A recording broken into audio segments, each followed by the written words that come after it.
Tinambangan ng riding in tandem ang isang club DJ habang nagpapagasolina sa Las Piñas. Ang posible umanong motibo, iligal na droga. Magbabalita si Nina Ong Pauco. Kuha sa CCTV habang nagpapakarga ng gasolina ang pickup na ito sa barangay Pamplona sa Las Piñas City. Maya-maya, dumating ang isang motorsiklo. Bumaba ang angkas sabay biglang pinagbabaril ang pickup.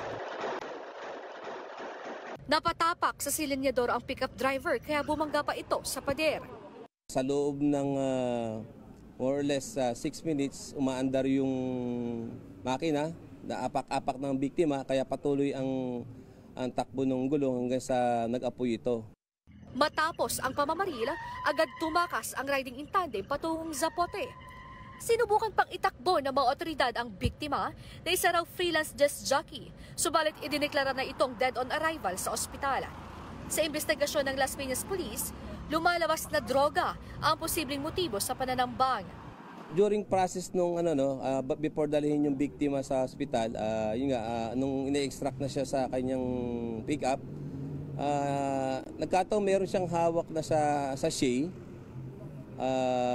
na may powderized substance. So, suspectedly, maybe illegal drugs.